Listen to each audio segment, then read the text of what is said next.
Body language کیا لگتی ہے خان صاحب اس ٹائم کیا سوچ رہے ہیں؟ کیونکہ ہم دیکھ رہے ہیں کہ ادھر مختلف کیسز کے اندر تیاری ہو چکی ہے نااہل کرنے کی. مینٹلی طور پہ خان صاحب کدھر ہیں؟ کیا وہ اس بات کو ریئلائز کر چکے ہیں کہ بس میری گیم اب ختم ہے، مطلب خان از نو مور، یا پھر ابھی بھی کچھ امیدیں ہیں، کچھ لوگ ہیں؟ کیا لگے آپ کو؟ بسم اللہ الرحمن الرحیم. شکریہ.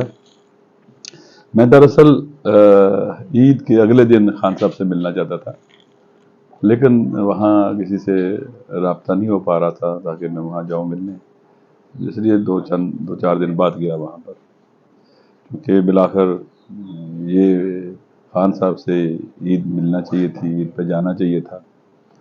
اور ہم چونکہ اکٹھے ہیں اس وقت، جو پاکستان کے اندر آئین کی سربلندی اور قانون کی حکمرانی کی جدوجہد ہے، ایک آزادی کی جدوجہد ہے، اس میں اکٹھے ہیں. تو پاکستان کو آگے لے کے جانے کی جدوجہد ہے، اس میں ہم اکٹھے ہیں. تو ملنے جانا تھا عید پہ، عید ملنا چاہتے ہیں. پاکستان میں رواج ہے ہم عید ملتے ہیں، جو آپس میں جن کے تعلق ہوتے ہیں، دوستی ہوتی ہے، رشتے ہوتے ہیں، ہم فکر ہوتے ہیں، وہ ملتے ہیں. تو چند دن بعد ملا میں. تو دیکھیں، میں نے جس خان صاحب کو دیکھا ہے، میرے ساتھ اور دوست بھی تھے، خان صاحب کو انتہائی پر امید پایا ہے، اور امیدوار، پر امید، حوصلے والا، ہمت والا، شجاعت والا پایا ہے، اور اللہ پر بہت مضبوط ایمان رکھنے والا پایا ہے.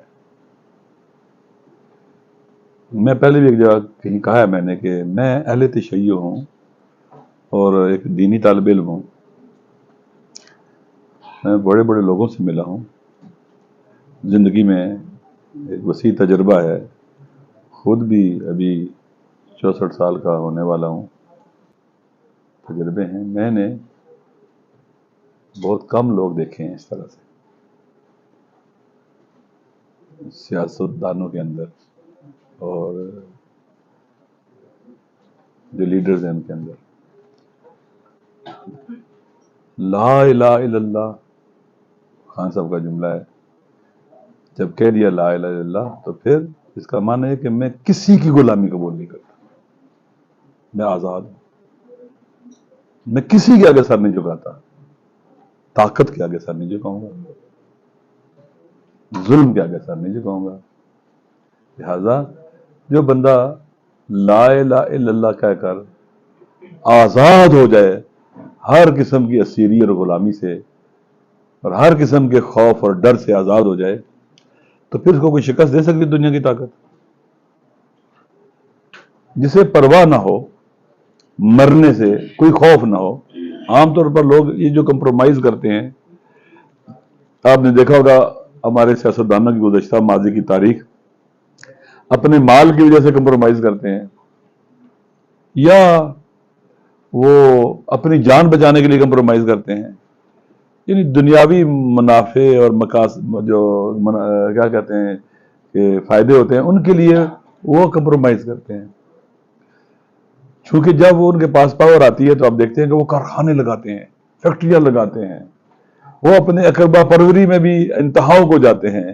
کوئی اپنی بیٹی کو آگے لاتا ہے، کوئی بیٹے کو لاتا ہے، کوئی پوتیاں، داماد، پتہ نہیں، سب کو وہ پورا خاندان جو ہے نا وہ بادشاہوں کا خاندان بنتا ہے، رولرز کا خاندان، رولرز فیملی بنتے ہیں. وہ لوگ اپنے مفادات کی خاطر وہ اپنے سب کچھ اپنے ہاتھ میں لے لیتے ہیں. اور ان کی پارٹیوں میں لوگ دیکھیں، وہ واقعی ان کی پارٹیوں کے لوگ بھی اکثر ایسے ہوتا ہے، بیچ میں کچھ ہوں گے بہتر بھی، لیکن وہ غلاموں کی پارٹیاں ہوتی ہیں، آزاد لوگ نہیں ہوتے. وہ تو وہ جھک جاتے ہیں مفادات کی خاطر.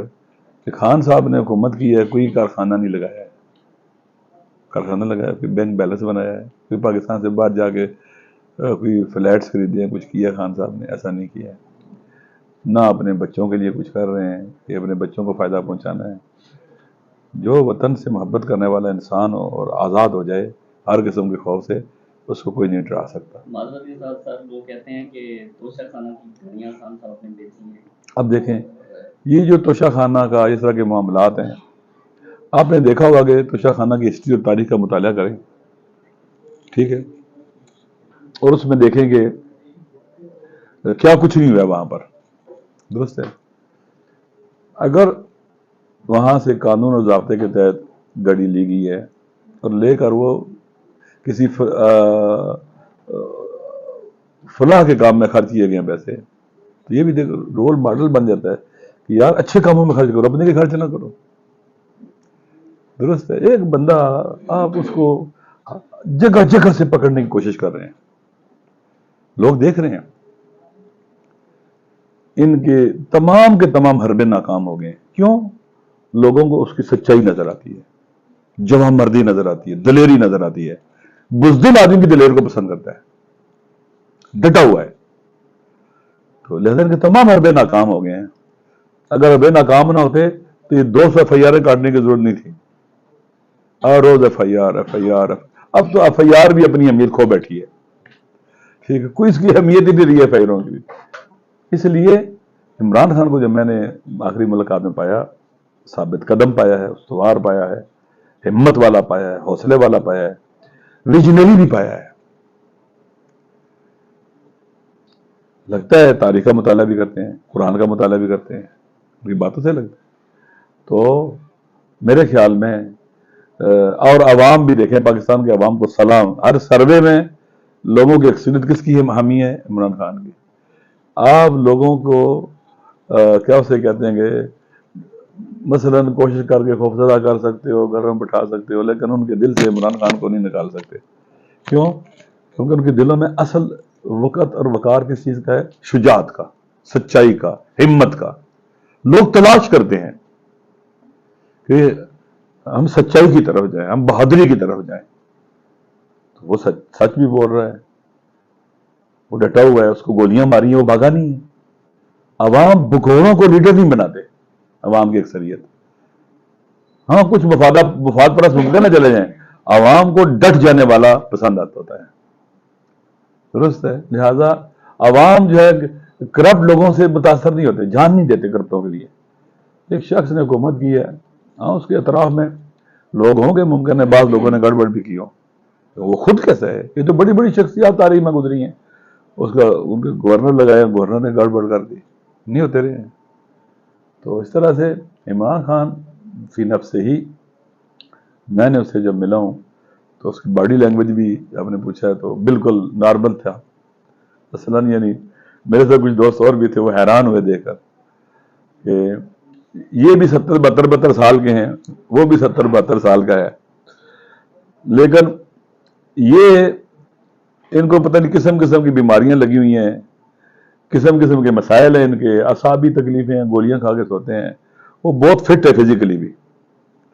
انشاءاللہ 15-20 سال جو ہے وہ ثابت رہے گا، اور اس کو یعنی فزیکلی میں کہہ رہا ہوں، انشاءاللہ خدا زندگی دے تو نہیں، لیکن اس کو جو ویسے جو فزیکلی فٹنس ہے وہ زبردست قسم کی ہے، وہ ہمت والا ہے اور وہ کام چلا سکتا ہے، ذمہ داریوں کو نبھا سکتا ہے انشاءاللہ۔ اچھا راجہ